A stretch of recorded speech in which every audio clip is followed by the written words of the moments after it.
Hello मेरे future के toppers, कैसे हो? मैं सुभाष कुमार जो आप सभी को आपके अपने यूट्यूब चैनल एसिड अकेडमी में हार्दिक स्वागत करता हूं। आज हम लोग एक ऐसे चैप्टर के बारे में पढ़ने जा रहे हैं जिसके कारण से हम लोग फ्रीज नहीं होते।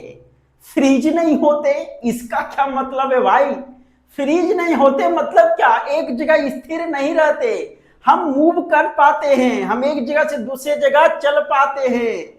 आ रहा समझ में? हम यहाँ पे पढ़ाने के लिए आए हैं, आप यहाँ पे पढ़ने के लिए आए हो। यदि फ्रीज रह जाते तो जही के तही रह जाते।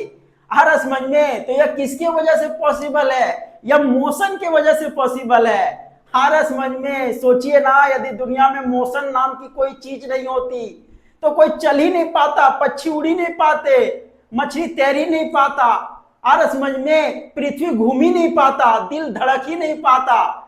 तो आज के क्लास में हम वही चैप्टर के बारे में पूरे डिटेल से बात करेंगे जिस चैप्टर का नाम है आपका मोशन। तो चलिए स्टार्ट करते हैं। अब यदि यहाँ पे आप देखते हो तो यहाँ पे सबसे पहले आपका क्या है? मोशन, यानी गति किसे कहते हैं?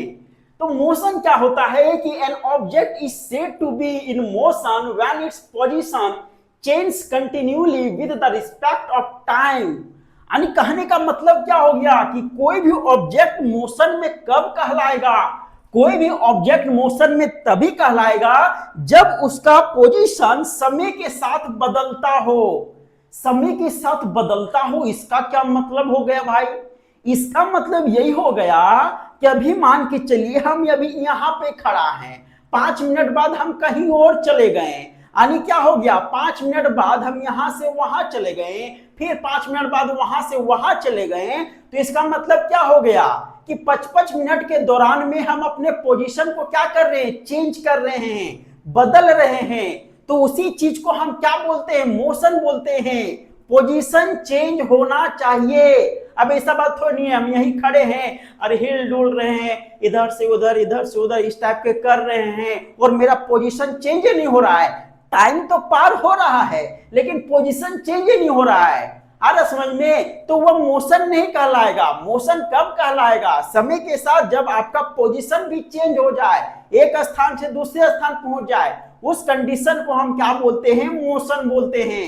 ओके, अब यदि नेक्स्ट बात करोगे तो यहाँ पे क्या है? जैसे एग्जांपल में फ्लाइंग बर्ड, बर्ड उड़ते हैं ना, अभी यहाँ पे है, उड़ के एकदम वहां चल गए, फिर उड़ के वहां चल गए, ठीक है। उसी तरह स्विमिंग फिश, जब मछली तैरती है, मछली यहाँ तैर रही, तुरंत तैरते तैरते आगे चल गई। आ रहा समझ में? उसके बाद रनिंग कार, अभी कोई कार यहाँ पे है, रन किया, ठीक है ना, वह चलते चलते एकदम चल गया, 10 किलोमीटर दूर चल गया। तो कहने का मतलब क्या हो गया कि ये सब सारे क्या है? मोशन के एग्जाम्पल हैं। क्यों? क्योंकि सब टाइम के अनुसार से, टाइम के साथ साथ क्या करते हैं? अपनी पोजीशन को भी चेंज करते हैं। इसी कारण ये सारे क्या है? मोशन के एग्जाम्पल हैं। अब यदि नेक्स्ट देखोगे तो नेक्स्ट आपका फिजिकल क्वांटिटी। फिजिकल क्वांटिटी क्या होता है भाई? कि all those quantity which can be measure, यानी वे सारे क्वांटिटी जिसको हम माप सकते हैं, जिसको हम मेजर कर सकते हैं, उसी को हम क्या बोलते हैं? फिजिकल क्वांटिटी बोलते हैं। जैसे कि लेंथ, मास, टेम्परेचर, फोर्स, प्रेशर। क्या आप लेंथ को नहीं माप सकते हो क्या? लेंथ को नहीं माप सकते हो? बोलते हो ना 5 मीटर, 2 मीटर, 10 मीटर, 1 किलोमीटर, बोलते हो कि नहीं बोलते हो? तो क्या है? लेंथ ही तो है ना। तो लेंथ को माप रहे हैं ना, मीटर में, सेंटीमीटर में, किलोमीटर में, मिलीमीटर में, मापते हैं कि नहीं मापते हैं? अरे समझ में? उसी तरह मास, क्या मास को हम नहीं मापते हैं क्या? एकदम मापते हैं, ठीक है। उसी तरह टेम्परेचर, टेम्परेचर 25 डिग्री सेल्सियस, ठीक है ना, 100 डिग्री फ़ारेनहाइट नहीं मापते हैं, केल्विन में भी मापते हैं, ठीक है। उसी तरह फोर्स हो गया, फोर्स को भी मापते हैं, न्यूटन में मापते हैं। उसी तरह प्रेशर हो गया, प्रेशर को भी मापते हैं, पास्कल में मापते हैं। बात समझ में आ रहा है ना? तो ये सारे जो एग्जाम्पल है वे किसके एग्जाम्पल है? फिजिकल क्वांटिटी के एग्जाम्पल हैं। वैसा क्वांटिटी जिसको हम माप सकते हैं, जिसको हम मेजर कर सकते हैं, उसी को हम फिजिकल क्वांटिटी बोलते हैं। नेक्स्ट यदि बात करोगे तो फिजिकल क्वांटिटी जो होते हैं वो 2 तरह के होते हैं। पहला है आपका स्केलर क्वांटिटी और दूसरा है आपका vector quantity. Scalar quantity, scalar quantity मतलब क्या हो गया? These are not dependent on direction, ठीक है ना, it can describe only by magnitude. यानी वैसा क्वांटिटी जिसमें क्या होता है, डायरेक्शन पे डिपेंड नहीं होता, ठीक है ना, वैसा क्वांटिटी जो डायरेक्शन पे डिपेंड नहीं होता है, ठीक है, इसको केवल मैग्नीट्यूड के द्वारा डिस्क्राइब किया जाता है, यानी इसमें केवल परिमाण हम लोग को प्राप्त होते हैं, ठीक है, जैसे कि लेंथ, मास, टाइम, टेम्परेचर, डेंसिटी, ठीक है, ये सब जो है डायरेक्शन पे डिपेंड नहीं होते हैं, है ना, ये सब का केवल क्या होता है, परिमाण होता है, एक अमाउंट होता है, पास में आ रहा है। अब टाइम को यदि ले ले तो टाइम को ऐसा थोड़ी ना बोलेंगे कि घड़ी के नॉर्थ साइड में 2 बज रहा है, ठीक है ना, साउथ साइड में 6 बज रहा है, अरे समझ में, क्या हम डायरेक्शन को शो करते हुए उसको दिखाते हैं क्या, नहीं ना, अरे समझ में। अब टाइम को है तो ऐसा बात थोड़ी नहीं, अब टाइम को हम मेजर किससे करते हैं, मिनट से मेजर करते हैं, आवर से मेजर करते हैं, सेकंड से मेजर करते हैं, तो इसको हम डायरेक्शन के अकॉर्डिंग थोड़ी ना मेजर कर रहे हैं। उसी तरह मान के चलिए टेम्परेचर का, तो ऐसा थोड़ी ना बोलते हैं बॉडी के नॉर्थ साइड में 25 डिग्री सेल्सियस, बॉडी के साउथ साइड में 30 डिग्री सेल्सियस, इस टाइप का बॉडी का टेम्परेचर है, ऐसा बात है क्या, नहीं ना। तो कहने का मतलब क्या है कि वैसे क्वांटिटी जिसको हम केवल मैग्नीट्यूड में उसको माप रहे हैं, यानी केवल हमको मैग्नीट्यूड प्राप्त होता है, परिमाण प्राप्त होता है, हमको डायरेक्शन प्राप्त नहीं होता है, डायरेक्शन से कोई लेना देना नहीं है। हर समझ में, कोई और डायरेक्शन में हो, किधर हो, हम उसको माप सकते हैं, हम और मुझे उसका परिमाण मिल सकता है, उसी को हम क्या बोलते हैं, स्केलर क्वांटिटी बोलते हैं। ओके, नेक्स्ट यदि बात करते हैं वेक्टर क्वांटिटी। वेक्टर क्वांटिटी को जनरली डिनोट इस तरह से किया जाता है, ठीक है, कोई भी क्वांटिटी के ऊपर में यदि एरो वाला डायरेक्शन यदि लग जाए ना, तो समझ लीजिएगा कि वह जो क्वांटिटी है वो वेक्टर क्वांटिटी है, क्योंकि इसका मतलब क्या होता है कि डायरेक्शन को शो कर रहा है। जैसे यहाँ फोर्स है, तो फोर्स के ऊपर में एक एरो वाला डायरेक्शन यहाँ लग गया, इसका मतलब क्या हो गया कि जो फोर्स है आपका वेक्टर क्वांटिटी है। अरे समझ में, तो वेक्टर क्वांटिटी क्या होता है कि it is dependent on both direction as well as magnitude, ठीक है ना, यानी वैसा क्वांटिटी जिसमें डायरेक्शन के साथ साथ मैग्नीट्यूड पे भी डिपेंड होते हैं, यानी मैग्नीट्यूड परिमाण तो हमको मिलता ही है, साथ में हमको डायरेक्शन का भी पता चल जाता है, जैसे कि फोर्स हो गया, डिस्प्लेसमेंट हो गया, वेलोसिटी हो गया। अब फोर्स जैसे कि मान के चलिए, अब हम तुम्हारे पीछे खड़ा होके क्या बोलते हैं कि फोर्स लगा, हमने डायरेक्शन बोल भी नहीं किया, तो आपने क्या क्या घूम लिया और मेरे नाक पे फोर्स लगा दिया, तो मेरा तो हालत खराब हो जाएगा ना भाई। हाँ, यदि हम डायरेक्शन तुमको नहीं बताएंगे तो तुम मेरा नाके तोड़ दोगे, लेकिन हमने बोला कि आगे की तरफ फोर्स लगा, तो आगे की तरफ आपने फोर्स लगाया। आ समझ में, तो डायरेक्शन के बिना काम नहीं चला, डायरेक्शन वहां पे रहा और परिमाण भी हमको मिल गया, तो उसी को हम क्या बोलते हैं, वेक्टर क्वांटिटी बोलते हैं। अरे समझ में। अब डिस्प्लेसमेंट में देखिए ना, डिस्प्लेसमेंट मतलब क्या होता है, शॉर्टेस्ट टाइप ऑफ डिस्टेंस। अरे समझ में, शॉर्टेस्ट टाइप ऑफ डिस्टेंस मतलब क्या, कोई घुमावदार थोड़ी होगा, एकदम सीधा रॉकेट की तरह, ठीक है, एक ही डायरेक्शन में। तो एक ही डायरेक्शन मतलब क्या, उसमें डायरेक्शन भी मिल रहा है और दूरी 5 मीटर दूरी, तो उसमें हमको परिमाण भी मिल रहा है, तो इसे क्वांटिटी को हम क्या बोलते हैं, वेक्टर क्वांटिटी बोलते हैं। ओके, अब चलिए आगे बात करते हैं। अब यदि यहाँ पे देखते हो तो यहाँ पे आपका क्या है, डिस्टेंस एंड डिस्प्लेसमेंट, ठीक है ना। डिस्टेंस क्या होता है भाई, डिस्टेंस का मतलब दूरी। दूरी क्या है कि it is the actual length of the path cover by an object irrespective of the one direction. कहने का मतलब क्या है कि कोई भी बॉडी के द्वारा वह जितना भी दूरी हुआ गया, मतलब जितना भी वह लेंथ कवर किया, ठीक है ना, जितना भी घुमा, जितना भी चला, उसका टोटल जो लेंथ है वही उसका क्या कहला जाएगा, वही उसका डिस्टेंस कहला जाएगा। आ रहा समझ में, इसमें कोई डायरेक्शन की टेंशन लेने वाली बात नहीं है कि इधर चल जाए, इधर जाए, उधर जाए, उधर जाए, कोई मतलब नहीं है। लेकिन इधर कितना गया, इधर कितना गया, उधर कितना गया, उधर कितना गया, टोटल को यदि हम ऐड कर दें, टोटल लेंथ को यदि हम ऐड कर दें, तो वही उसका क्या कहलाएगा, डिस्टेंस कहलाएगा। आ रहा समझ में। अब यहाँ पे डिस्प्लेसमेंट यदि देखते हो तो डिस्प्लेसमेंट में क्या है कि the shortage distance between the initial position and final position of the body along with the direction is known as displacement. अरे समझ में, आप यहाँ पे ध्यान से समझिए कि हमने क्या बोला कि कोई भी बॉडी मान के चलिए यहाँ पे है, इसको यहाँ से जाना है अपना स्कूल, स्कूल से फिर जाना है गार्डन, गार्डन से फिर जाना है इसको यहाँ पे मॉल जाना है, मॉल के बाद फिर इसको जाना है दूसरा जगह कहीं जाना है, फिर इसको घूम फिर के आना है कहाँ पे, घर आना है। तो कहने मतलब क्या है कि यहाँ से यहाँ गया, यहाँ से यहाँ गया, यहाँ से यहाँ, यहाँ से यहाँ, यहाँ से यहाँ। तो कहने का मतलब क्या हो गया कि जो टोटल, ठीक है ना, यहाँ से दूरी, यहाँ से दूरी, यहाँ से, ठीक है ना, इसका लेंथ, इसका लेंथ, इसका लेंथ, इसका लेंथ, इसका लेंथ, टोटल जो लेंथ है ऐड कर देंगे तो इसका क्या कहलाएगा, डिस्टेंस कहलाएगा। लेकिन मान के चलिए कि कोई भी बॉडी है, यदि इसको यहां से यहां जाना है, ये मॉल है, अपने घर से मॉल जाना है, तो ये वो रास्ता इधर गया, फिर इधर से इधर गया, इधर से इधर गया, इधर से इधर गया, इधर से इधर गया, तब मॉल पहुंचा। तो ठीक है ना, तो टेढ़ा मेढ़ा रास्ता, इधर उधर, इसमें कोई डायरेक्शन, कोई स्पेसिफिक डायरेक्शन का पता ही नहीं चल रहा है, तो ये आपका क्या हो गया, डिस्टेंस हो गया। लेकिन हमने बोला कि एक इसका शॉर्टकट रास्ता बना दिया जाए, इसका शॉर्टकट रास्ता डायरेक्ट यहां से यहां, ठीक है ना, तो इसका डायरेक्ट शॉर्टकट रास्ता यहां से यहां हो गया। अब यहां से यहां हो गया तो देखिए इसके तुलना में, इस लेंथ के तुलना में यह जो लेंथ है वो क्या है, छोटा है कि नहीं है, ये क्या है, छोटा है, और छोटा भी है और एक स्पेसिफिक डायरेक्शन में भी है। इसका डायरेक्शन तो पता ही नहीं चल रहा है किधर किधर गया है, सो ठीक है, लेकिन इसका जो लेंथ है वो छोटा भी है और एक स्पेसिफिक डायरेक्शन भी है। तो वही चीज है कि the shortest distance between the initial position and final position, initial position और फाइनल पोजीशन के बीच का जो शॉर्टेस्ट डिस्टेंस जो है, आ समझ में, उसी को हम क्या बोलते हैं, उसी को हम डिस्प्लेसमेंट बोलते हैं। और उसमें क्या होना चाहिए, उसके साथ डायरेक्शन भी होता है, ठीक है ना, एक स्पेसिफिक डायरेक्शन पे होता है, उसी को हम क्या बोलते हैं, डिस्प्लेसमेंट बोलते हैं। बात समझ में आया, कोई दिक्कत? अब यहाँ पे देखोगे तो distance is scalar quantity. Distance क्या होता है, एक स्केलर क्वांटिटी है, इसमें कोई स्पेसिफिक डायरेक्शन का पता ही नहीं चल रहा है। अरे समझ में, इसी का क्या हो गया, स्केलर क्वांटिटी। लेकिन डिस्प्लेसमेंट में क्या है, एक स्पेसिफिक डायरेक्शन का हमको पता चल रहा है, इसी का डिस्प्लेसमेंट आपका क्या होगा, वेक्टर क्वांटिटी, ठीक है ना। डिस्टेंस में हमको परिमाण तो मिल रहे हैं लेकिन डायरेक्शन नहीं मिल रहे हैं, इसमें परिमाण के साथ साथ हमको एक स्पेसिफिक डायरेक्शन का भी पता चल रहा है, इसी का ये हो गया आपका वेक्टर क्वांटिटी। नेक्स्ट यदि बात करते हैं तो यहाँ है distance can not be zero.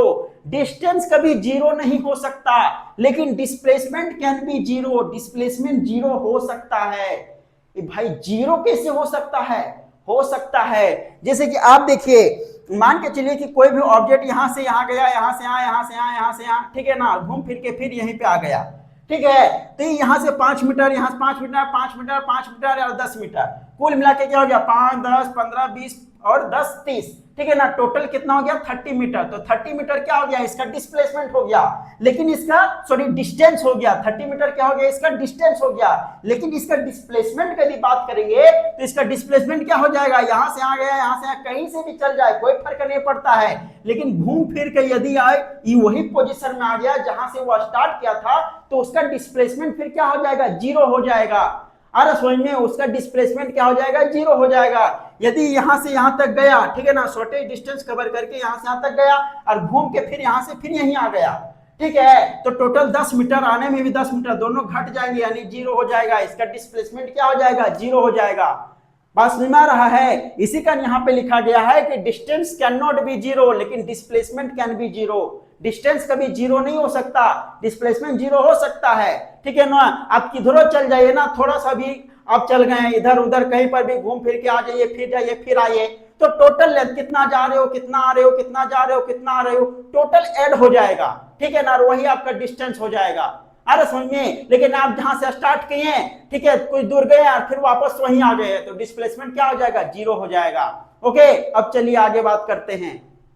अब यदि यहाँ पे आप देखते हो तो यहाँ पे आपका क्या है, स्पीड, ठीक है ना। स्पीड किसे कहते हैं, तो स्पीड यदि आप यहाँ पे देखोगे तो स्पीड का मतलब क्या हो गया कि the distance travelled by object per unit time, ठीक है ना। यानी कहने का मतलब क्या है कि कोई भी ऑब्जेक्ट के द्वारा पर यूनिट टाइम में कितना डिस्टेंस ट्रेवल किया गया है, उसी को हम क्या बोलते हैं, स्पीड बोलते हैं, उसी को हम चाल बोलते हैं, चाल।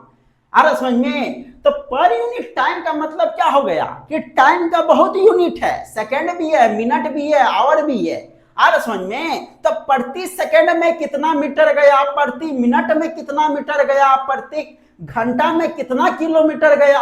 अरे समझ में, तो यूनिट के हिसाब से जिस यूनिट दिया गया है, जिस यूनिट ऑफ टाइम दिया गया है, उसके अकॉर्डिंग वह जो ऑब्जेक्ट है वह कितना दूरी तय किया, कितना डिस्टेंस ट्रेवल किया, उसी को हम क्या बोलते हैं, स्पीड बोलते हैं, उसी को हम चाल बोलते हैं।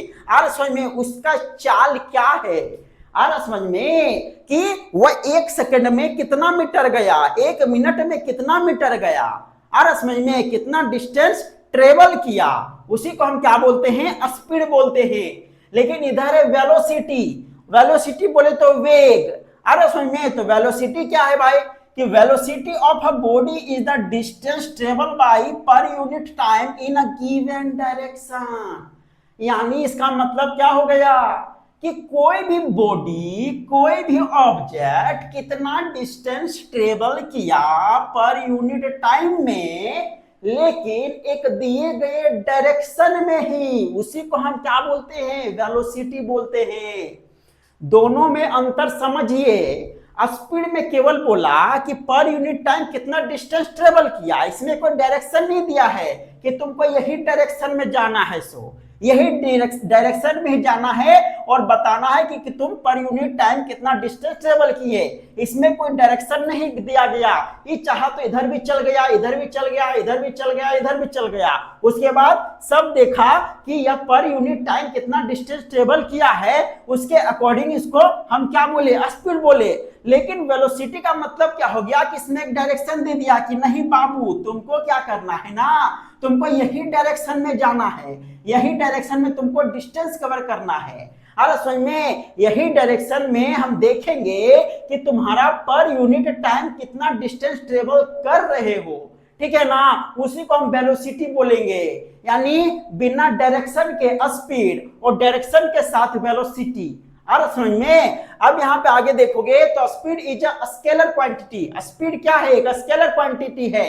जब इसमें डायरेक्शन दिया ही नहीं है, केवल हमको परिमाण प्राप्त हो रहे हैं, तो ये क्या हो गया, आपका स्केलर क्वांटिटी हो गया। लेकिन इसमें क्या है, वेलोसिटी में इसमें हमको डायरेक्शन भी दिया है और परिमाण भी हमको प्राप्त हो रहा है, तो इसी को हम क्या बोलते हैं, वेक्टर क्वांटिटी बोलते हैं। क्या बोलते हैं, वेक्टर क्वांटिटी बोलते हैं। ठीक है, आगे है कि speed equal to distance by time. Speed का फॉर्मूला क्या होता है, speed equal to distance by time, ठीक है ना। डिस्टेंस का क्या था, डिस्टेंस में डायरेक्शन नहीं था, तो यहां भी डिस्टेंस मतलब नहीं डायरेक्शन। जब डायरेक्शन नहीं तो स्केलर क्वांटिटी। लेकिन वेलोसिटी में क्या है, velocity equal to displacement by time. हमने जाना था कि डिस्प्लेसमेंट में, डिस्प्लेसमेंट क्या होता है, शॉर्टेस्ट टाइप ऑफ डिस्टेंस, है ना, एक स्पेसिफिक डायरेक्शन के अकॉर्डिंग। तो इसमें क्या है, डिस्प्लेसमेंट में डायरेक्शन है, तो डिस्प्लेसमेंट में जब डायरेक्शन है तो वेलोसिटी में भी क्या होगा, डायरेक्शन होगा।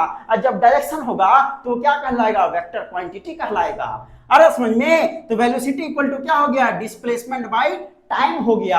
अब यहां पे देखोगे तो इसका एसआई यूनिट क्या हो जाएगा, डिस्टेंस का यूनिट होता है मीटर और टाइम का जो होता है वो सेकेंड, तो क्या हो गया, मीटर बटा सेकेंड, या तो इसी को हम क्या बोलेंगे, मीटर पर सेकेंड। अरे समझ में, उसी तरह यहां पर भी, यहां पर डिस्प्लेसमेंट का भी यूनिट क्या होता है, मीटर, और टाइम का तो सेकेंड, तो इसका भी एसआई यूनिट क्या हो गया, मीटर बाय सेकेंड या तो मीटर पर सेकेंड। ओके, अब चलिए आगे बात करते हैं।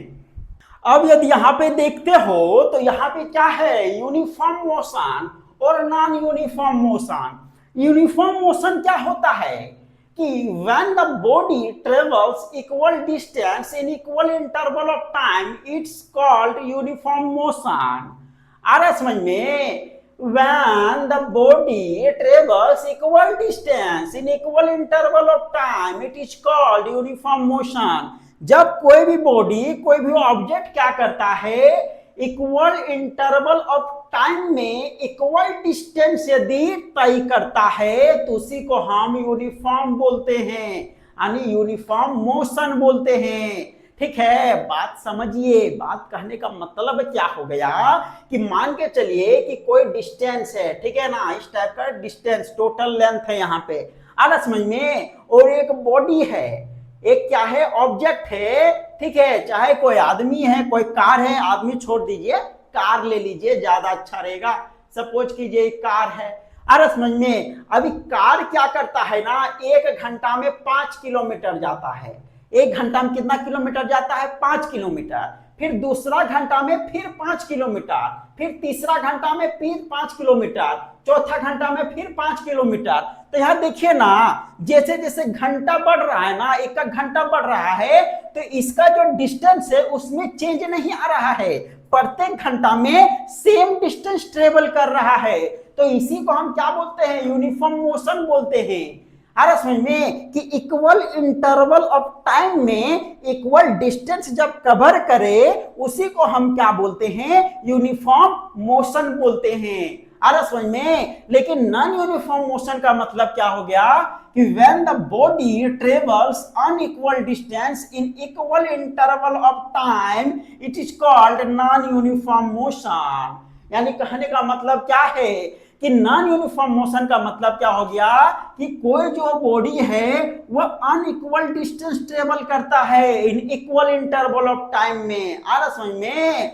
अनइक्वल डिस्टेंस, टाइम तो फिक्स ना रहता है भाई, टाइम क्या है, टाइम तो फिक्स है लेकिन डिस्टेंस जो है वो अनइक्वल है। जैसे कहने का मतलब क्या है कि कोई भी बॉडी यदि यहां से यहां तक गया तो 1 घंटा में 5 किलोमीटर गया, लेकिन वही जब दूसरा घंटा में गया तो दूसरा घंटा में मात्र 2 किलोमीटर चला, फिर तीसरा घंटा में 10 किलोमीटर चल गया और चौथा घंटा में फिर 5 किलोमीटर, पांचवा घंटा में फिर 1 किलोमीटर। बात सुन में रहा है। तो यहाँ पे देखिए ना, यहाँ पे क्या हो रहा है कि टाइम तो 1 घंटा का ही है, टाइम इंटरवल कितना है, 1 घंटा की है, लेकिन प्रत्येक टाइम इंटरवल में सेम डिस्टेंस कवर नहीं कर रहा है, कहीं ज्यादा तो कहीं कम। आ समझ में। तो इसी को हम क्या बोलते हैं, नॉन यूनिफॉर्म मोशन बोलते हैं। ओके, अब यदि आगे देखोगे तो आगे क्या है आपका एवरेज स्पीड।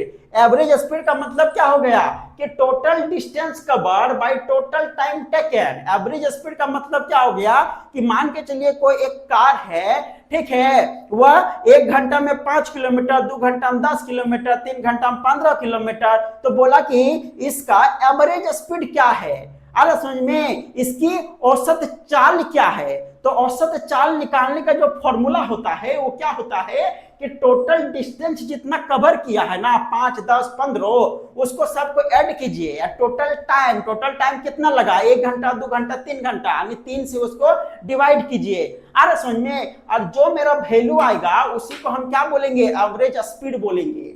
आया समझ में। अब यहाँ पे क्या है कि एवरेज वेलोसिटी। एवरेज वेलोसिटी का मतलब क्या हो गया भाई कि initial plus final velocity bye 2। अरे समझ में। शुरुआती में जो उसका वेलोसिटी था और फाइनल यानी अंतिम में उसका जो वेलोसिटी था, दोनों को आपस में यदि ऐड करके 2 से भागा दे देंगे तो वही क्या हो जाएगा, मेरा एवरेज वेलोसिटी हो जाएगा। ओके, अब नेक्स्ट यदि यहाँ पे देखते हो तो यहाँ पे क्या है आपका यूनिफॉर्म वेलोसिटी। यूनिफॉर्म वेलोसिटी क्या होता है भाई कि a body has a uniform velocity if it travels in a specified direction in a straight line and moves over equal distance in equal interval of time। उसी को हम क्या बोलते हैं, यूनिफॉर्म वेलोसिटी बोलते हैं।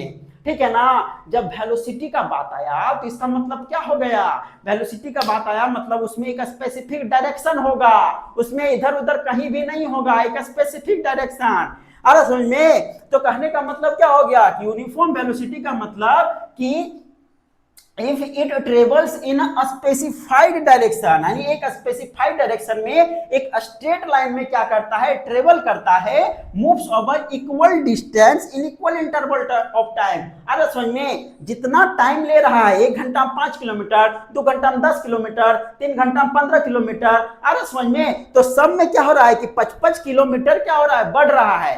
अरे समझ में। सब में क्या हो रहा है, 55 किलोमीटर बढ़ रहा है। 1 घंटा में 5, दूसरा घंटा में 5, तीसरा घंटा में 5, टोटल कितना हो गया, 15 किलोमीटर। ठीक है। तो 1 घंटा के टाइम इंटरवल में 55 किलोमीटर जा रहा है, लेकिन एक स्ट्रेट लाइन में, एक स्पेसिफाइड डायरेक्शन में, अरे समझ में, उसका डायरेक्शन चेंज नहीं हो रहा है। उसी को हम क्या बोलते हैं, यूनिफॉर्म वेलोसिटी बोलते हैं।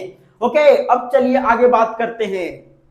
अब यदि आप यहाँ पे देखते हो तो यहाँ पे क्या है, एक्सेलरेशन। ठीक है ना। एक्सेलरेशन क्या होता है भाई कि rate of change of velocity of body with respect to time. यानी कहने का मतलब क्या हो गया, कहने का मतलब यह हुआ कि टाइम के रिस्पेक्ट में किसी भी बॉडी के वेलोसिटी में चेंज होने की जो दर है उसी को हम एक्सेलरेशन बोलते हैं, यानी त्वरण बोलते हैं।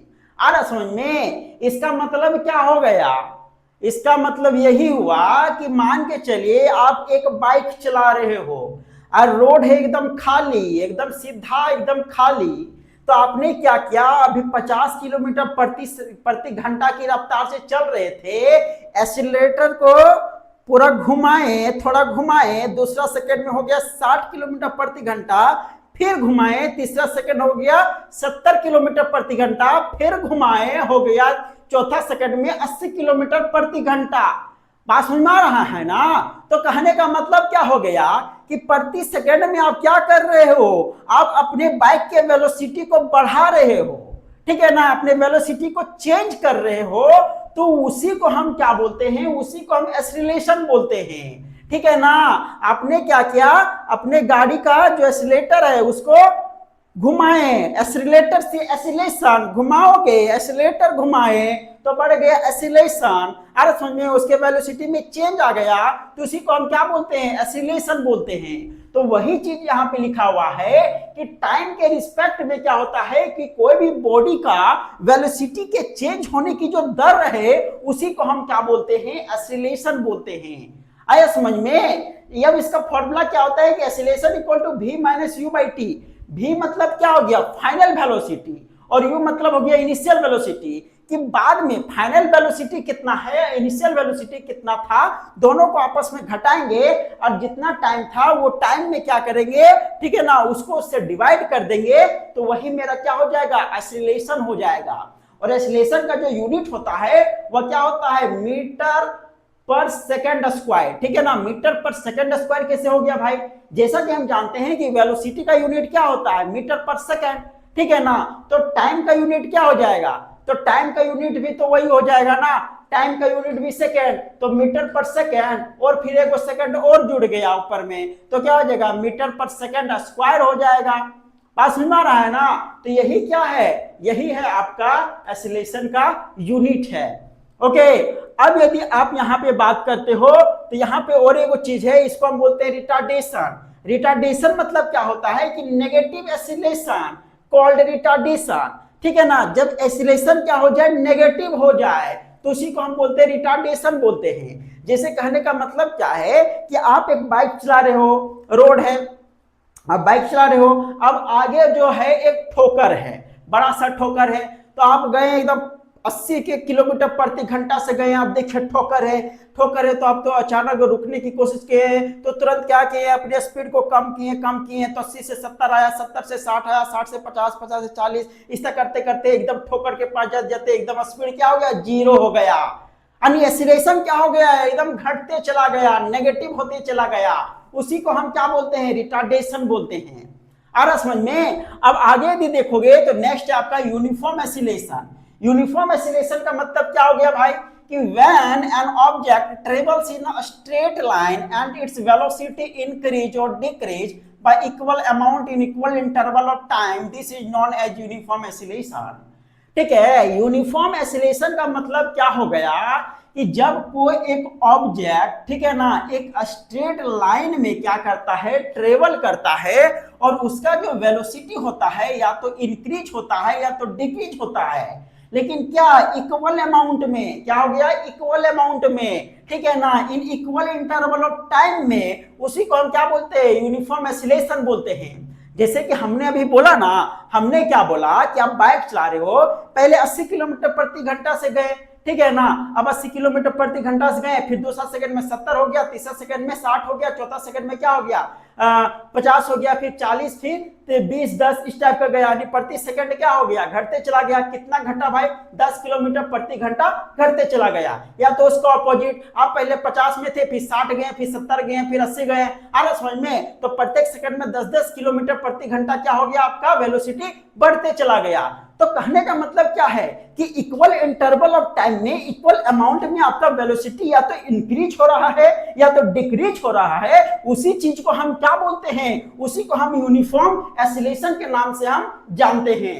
ओके, अब यहां पे यदि देखोगे तो यहां पे क्या है कि कुछ पॉइंट है कि टू कन्वर्ट किलोमीटर प्रति घंटा टू मीटर पर सेकेंड, ठीक है ना, कोई भी अमाउंट जो किलोमीटर प्रति घंटा में दिया गया है उसको यदि मीटर प्रति सेकंड में यदि चेंज करना है तो कुछ करना धरना नहीं है, जो वैल्यू दिया गया है ना उसको लिखना है और 5/18 से गुना कर देना है, हो जाएगा आंसर। जैसे कहने का मतलब क्या है कि मान के चलिए 36 किलोमीटर प्रति घंटा दिया हुआ है किसी चीज का वैल्यू, और समझ में अब इसको मीटर प्रति सेकंड में हमको कन्वर्ट करना है, तो 36 किलोमीटर को मीटर प्रति सेकंड में कन्वर्ट करने के लिए 5/18 से केवल मल्टीप्लाई कर दीजिए, है ना। 18 दूना 36 और 2 पचे 10, तो 10 मीटर प्रति सेकंड हो गया, यही हो गया आंसर।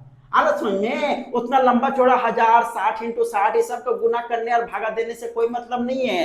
डायरेक्ट 5/18 से मल्टीप्लाई कीजिए, आपका आंसर आ जाएगा।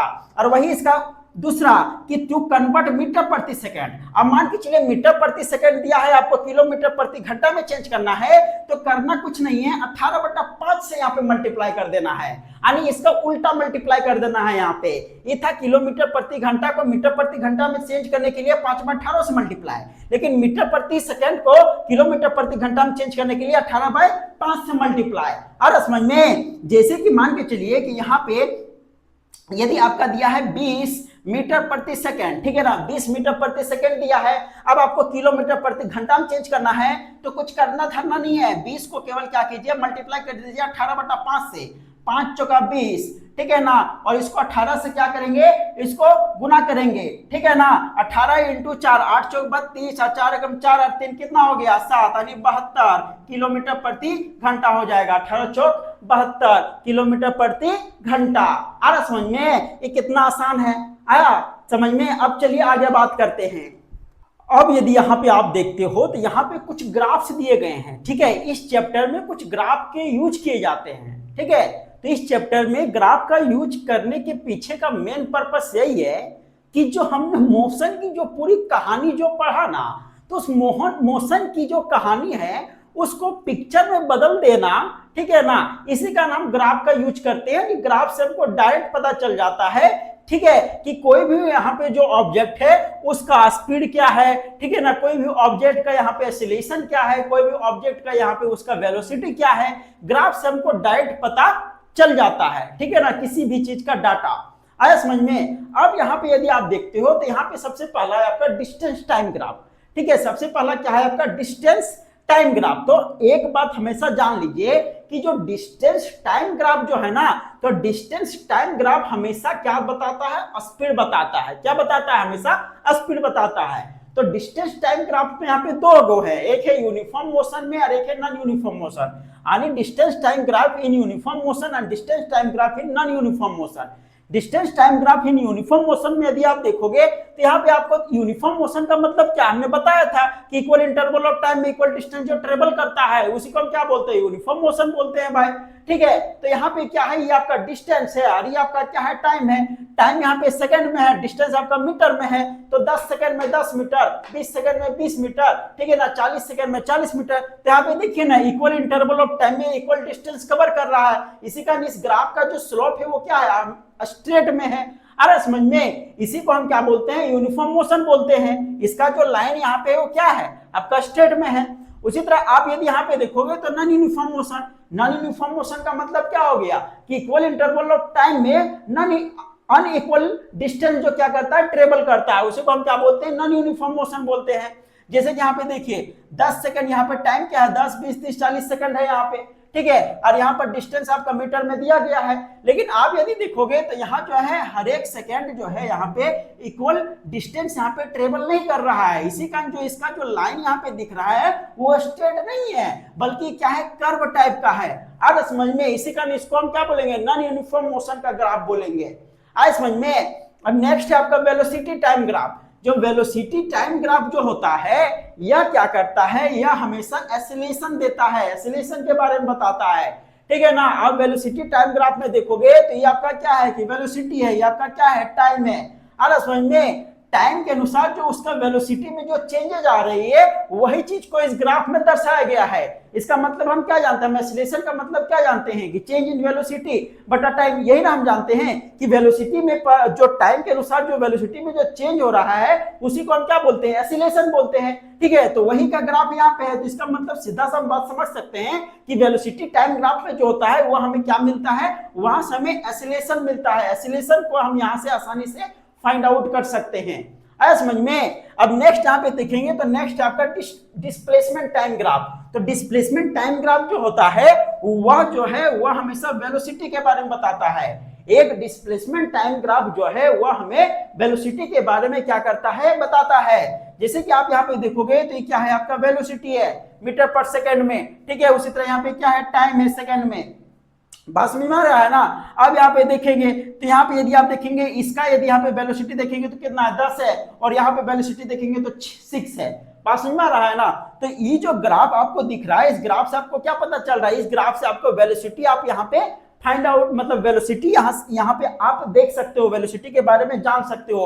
और यही ग्राफ से यदि हमको डिस्प्लेसमेंट फाइंड आउट करना है, डिस्प्लेसमेंट फाइंड आउट करना है तो डिस्प्लेसमेंट इक्वल टू क्या हो जाएगा, वेलोसिटी मेरा कितना है 10 और टाइम मेरा कितना है 6, तो डिस्प्लेसमेंट इक्वल टू क्या होता है, वेलोसिटी इनटू टाइम। तो वेलोसिटी हो गया 10 और टाइम हो गया 6, दोनों को मल्टीप्लाई करेंगे तो कितना हो गया, 60 हो गया। आ रहा समझ में, कितना हो गया, 60 हो गया, 60 मीटर हो गया यहाँ पे, ठीक है। तो इसी को हम क्या बोलेंगे, इसी को हम बोलते हैं डिस्प्लेसमेंट टाइम ग्राफ बोलते हैं। ओके, अब चलिए आगे बात करते हैं। अब यदि यहाँ पे देखते हो तो यहाँ पे क्या है, equation of motion by graphical method, यानी ग्राफिकल मेथड के द्वारा मोशन की इक्वेशन को जानना है, ग्राफिकल मेथड के द्वारा। यहाँ पे देखिए ग्राफ है, ठीक है ना। इस ग्राफ में यदि यहाँ पे देखोगे तो O से लेकर A ये पूरा क्या है, आपका वेलोसिटी है, ये पूरा क्या है, आपका वेलोसिटी है, ठीक है ना। और O से C जो है ये पूरा क्या है, टाइम है, क्या है आपका टाइम है। तो यदि ई वेलोसिटी होगा तो इधर भी क्या होगा, वेलोसिटी होगा। अरे समझ में, यदि ये टाइम तो ये भी क्या होगा, आपका टाइम होगा।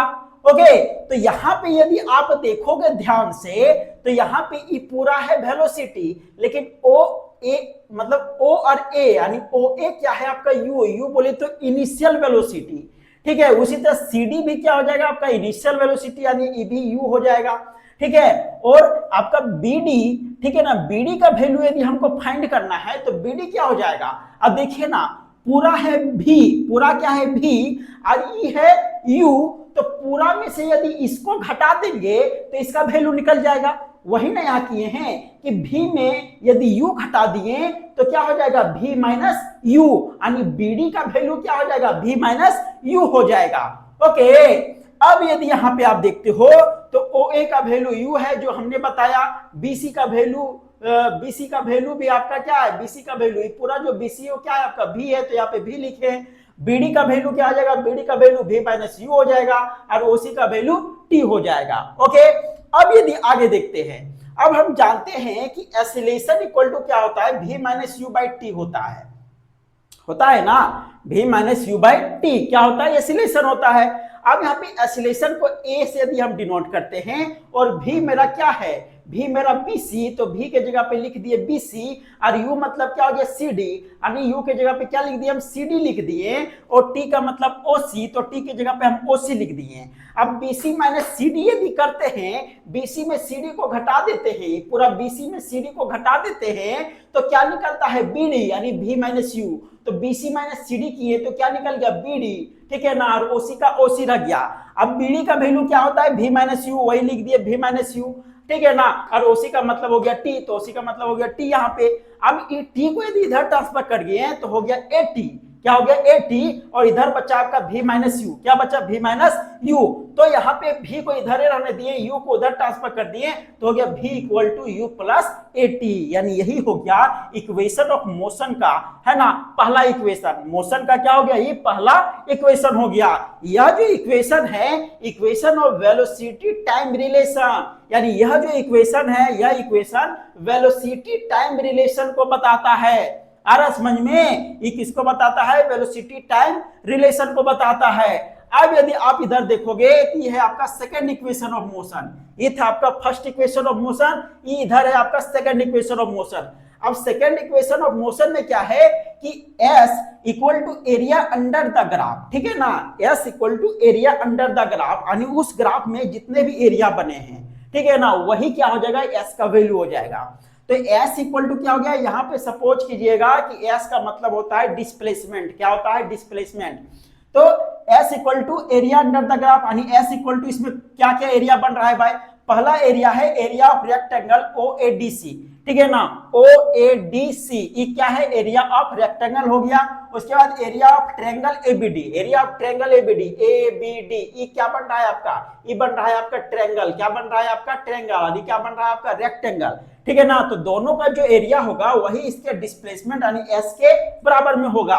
तो यहाँ पे यदि देखते हैं तो S इक्वल टू, अब एरिया ऑफ रेक्टेंगल क्या होता है, लेंथ इनटू ब्रेथ, ठीक है ना। तो यहाँ पे यदि लेंथ का बात करेंगे तो इसका लेंथ क्या है आपका, यहाँ पे यदि आप देखोगे तो इसका यदि लेंथ यहाँ पे देखते हैं तो लेंथ है आपका OC और ब्रेथ है आपका O है, तो यहाँ पे हो गया OC इंटू OA या तो OA इंटू OC, आ रहा समझ में। उसके बाद यहाँ पे है area of triangle, area of triangle equal to 1/2 into AD into BD, AD का वैल्यू कहाँ पे है, AD किधर गया, यहाँ पे है AD और BD हो गया E हो गया B, ठीक है ना। तो एरिया ऑफ ट्रायंगल हम जानते हैं क्या होता है, 1/2 इंटू बेस इंटू हाइट होता है। तो यहाँ पे बेस आपका क्या है, बेस आपका BD और हाइट आपका क्या है AD है, अरे समझ में। वही चीज यहाँ पे लिखे 1/2 इंटू AD इंटू BD, ठीक है। अब यहाँ पे यदि देखते हैं तो OA का जो वैल्यू है, ठीक है ना, OA का वैल्यू कितना हो जाएगा यहाँ पे, OA कहाँ पे, OA का वैल्यू हो गया U, तो OA के जगह पे लिख दिए U, और OC का वैल्यू कितना है, OC है आपका T, तो हो गया यहाँ पे T, तो OA इंटू OC क्या हो गया UT, क्या हो गया UT हो गया। उस तरह हाफ इंटू AD का वैल्यू कितना है, AD है आपका T और BD है आपका V माइनस U, ठीक है ना। तो यहाँ पे AD के जगह लिख दिया T और BD के जगह पे हो गया V माइनस U हो गया, अरे समझ में। अब यहाँ पे क्या किए, putting the value of V minus U का जो वैल्यू है हम पुट किए हैं कहां से, इक्वेशन 1 से। तो इक्वेशन 1 में यहाँ पे देखिए V माइनस U का वैल्यू कितना था, 80 था, कितना था यहाँ पे 80 था। तो यहाँ पे यदि हम देखेंगे तो जहां पे V माइनस U है वहां क्या लिख देंगे हम 80, तो पहले था मेरा UT प्लस हाफ T और V माइनस U के जगह पे 80, अब सबको मल्टीप्लाई करेंगे, ये तो अलग हो जाएगा और इसको आपस में मल्टीप्लाई करेंगे तो क्या हो जाएगा UT plus T into T, क्या हो गया T स्क्वायर, और A का जगह पे A ही हो गया, यानी कुल मिला के मेरा जो इक्वेशन हो गया वो क्या हो गया, S equal to UT plus half 80 square, यानी क्या हो गया, सेकंड इक्वेशन ऑफ मोशन, यानी यह जो इक्वेशन है वह मोशन का सेकंड इक्वेशन है। और यह जो इक्वेशन है यह हमें equation of position time relation के बारे में बताता है, किसके बारे में बताता है, पोजीशन टाइम रिलेशन के बारे में बताता है। ओके, अब नेक्स्ट यदि बात करते हैं तो थर्ड इक्वेशन ऑफ मोशन है, ठीक है ना, मोशन का तीसरा इक्वेशन में क्या बोलता है कि S equal to area under the graph, इसमें भी क्या है S equal to area under the graph, लेकिन S equal to area of trapezium, ठीक है ना। ग्राफ में जो ट्रेपेजियम का जो साइड बन रहा है इसमें हम क्या किए थे, अलग अलग लिए थे, लेकिन इसमें क्या बोल रहा है थर्ड इक्वेशन ऑफ मोशन में कि इस ग्राफ में जो एरिया जो बन रहा है ना उसको क्या कीजिए, साथे में लीजिए, अलग अलग नहीं लीजिए। तो साथे में यदि लेंगे तो यहाँ पे देखोगे साथे में यदि लेते हैं तो बन रहा है, क्या बन रहा है, एरिया ऑफ ट्रेपेजियम बन रहा है, क्या बन रहा है, एरिया ऑफ ट्रेपेजियम। अब हम जानते हैं कि एरिया ऑफ ट्रेपेजियम का फॉर्मूला क्या होता है, 1/2 into sum of parallel side, क्या होता है 1/2 into sum of parallel side into height, यानी उसके जो पैरेलल साइड है उसको आपस में जोड़ दीजिए और उसके हाइट को क्या कीजिए, मल्टीप्लाई कर दीजिए, ठीक है। तो 1/2 into of sum of parallel side, इसमें पैरेलल साइड कौन है भाई, तो यहाँ पे यदि इस एरिया में यदि पैरेलल साइड को देखेंगे तो इसका पैरेलल साइड है आपका BC हो गया, क्या हो गया आपका BC और OA, ये दोनों आपस में पैरेलल है ना, ये दोनों, ठीक है। तो BC और प्लस OA ये दोनों क्या हो गया आपका पैरेलल साइड, दोनों पैरेलल साइड को क्या किए, ऐड किए। और इसका जो हाइट है, हाइट आपका क्या है, इसका हाइट देखते हैं तो हो गया इसका हाइट, अभी OC क्या हो गया, इसका हाइट हो गया, क्या हो गया OC। अब BC प्लस OA, तो BC का जो वैल्यू है, BC का जो वैल्यू है वो कितना है, V है, ठीक है, और OA का जो वैल्यू है वो क्या है, U है, तो V प्लस U हो गया, और OC बोले तो T, तो यहाँ पे हो गया T, तो ये हो गया T। अब S equal to 1/2 into V plus U into T, अब इसको आपस में मल्टीप्लाई यदि करते हैं, ठीक है ना। अब यहाँ पे थोड़ा सा और एक चीज जान लीजिए कि यहाँ T है तो क्या करते हैं हम, putting the value of T from equation 1, ठीक है ना, इक्वेशन 1 से हम क्या करते हैं, T का वैल्यू यहाँ पे पुट करते हैं। तो T का वैल्यू यदि हम यहाँ से वहां ले लेंगे तो T का वैल्यू क्या हो जाएगा, यहाँ पे देखिए ना 80 equal to V minus U है, ठीक है। अब यहाँ पे T का वैल्यू निकालना है तो T यही रहने देंगे, तो इधर ट्रांसफर हो जाएगा, तो क्या हो जाएगा T equal to V minus U बटा A हो जाएगा। तो वहीं पे हमने यहाँ पे लिखा है T का वैल्यू V माइनस U बटा A हो गया। अब इसको आपस में यदि इक्वेशन बनाएंगे तो यहाँ पे देखिए ना, यहाँ पे क्या है आपका, A को इधर ट्रांसफर कर दिए इधर, तो यहाँ क्या हो गया AS हो गया, और 2 को भी इधर ट्रांसफर कर दिए तो 2AS हो गया, क्या हो गया 2AS। अब यहाँ पे बच गया V प्लस U और V माइनस U, तो v प्लस यू और v माइनस यू एक फॉर्मूला हम लोग ने जानते हैं। क्या फॉर्मूला जानते हैं कि a प्लस बी और into A minus B, a plus B into A minus B equal to क्या होता है A square minus B square. तो वही फॉर्मूला का यूज हमने यहाँ पे कर दिया कि v प्लस यू और v minus U, v plus U और v minus U equal to v square minus U square. तो एक नया इक्वेशन मेरा बन गया और यही इक्वेशन मेरा क्या है थर्ड इक्वेशन ऑफ मोशन है। और यह जो इक्वेशन है वह मेरा equation of position velocity time position velocity relation के बारे में बताता है। किसके बारे में बताता है? पोजीशन वेलोसिटी रिलेशन के बारे में बताता है। ओके, अब यहाँ पे ध्यान से यदि देखोगे तो यह जो इक्वेशन ऑफ मोशन जो है, ठीक है ना, इसकी जरूरत क्यों है भाई? ठीक है ना, इसके पीछे का रीजन क्यों है? क्यों इस इक्वेशन को यहाँ पे लिखा गया? क्यों इस इक्वेशन को फाइंड आउट करने के लिए बोला गया है?